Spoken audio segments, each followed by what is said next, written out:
Bonjour à tous et bienvenue sur un hors-série comics numéro 28. Hors-série comics, il fait chaud aujourd'hui, c'est l'été. C'est l'été.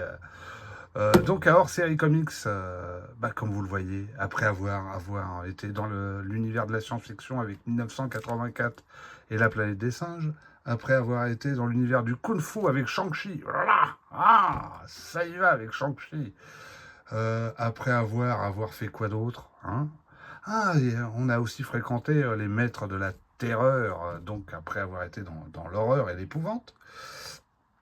Nous voici dans l'univers de l'heroic fantasy avec Warriors of the Shadow Realm. Et là, tout le monde rit sur mon accent anglais. So British. Bon, on va découvrir de quoi il s'agit. Il s'agit là du numéro 13. Alors, il parle d'une partie 3, mais je ne sais pas de quoi ça parle. Je vous avoue que je suis très très peu coutumier de l'univers de Weird World.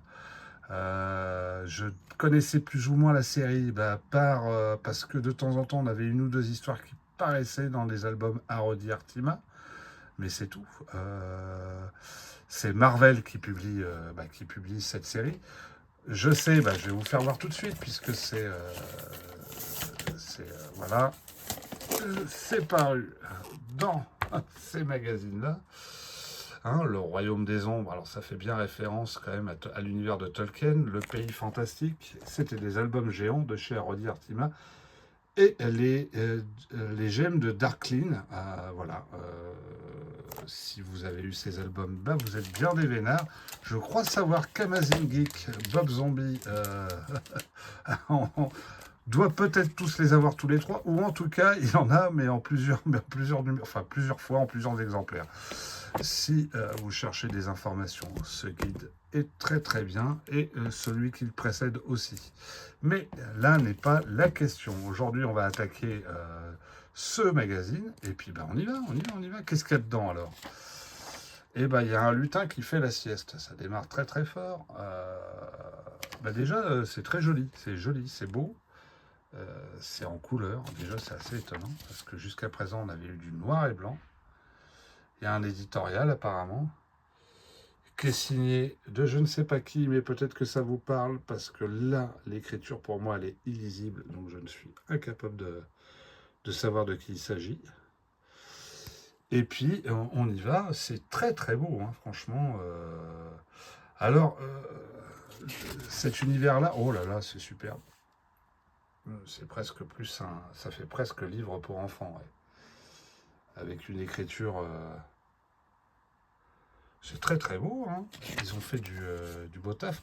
La série, si je ne dis pas de bêtises, me semble-t-il, avait été créée par Mike Plug et quelqu'un d'autre, peut-être Doug Monk, à confirmer. Je suis certain que le French Geek va me le confirmer dans les commentaires. Oh là là, c'est beau. En fait, c'est beau. J'adore. Je ne sais pas du tout combien il y a eu de numéros. Regardez-moi ces dessins. Mais c'est une pure merveille. C'est incroyablement magnifique. J'essaie de vous en... Du coup, je suis un peu subjugué par les dessins, les couleurs. Et en plus, je suis un peu désappointé parce que je m'attendais à quelque chose en noir et blanc.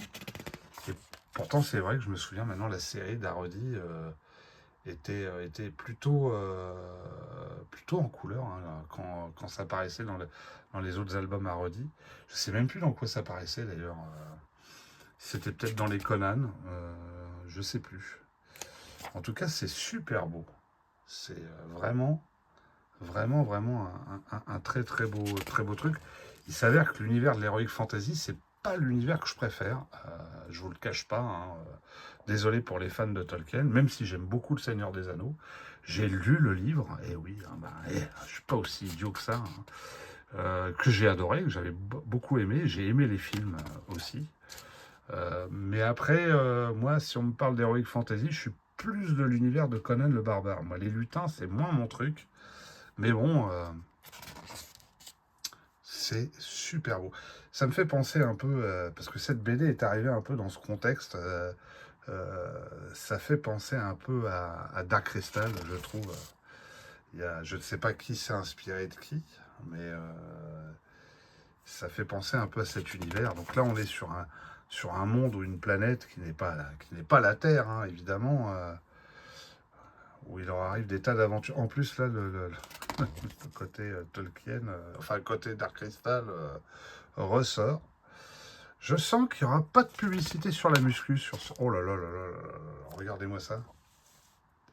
Du coup, j'ai même pas regardé qui étaient les artistes. Il serait pas mal que je regarde. On va regarder à la fin. Waouh, c'est super beau. Je comprends pourquoi beaucoup de fans les recherchent. C'est vraiment magnifique.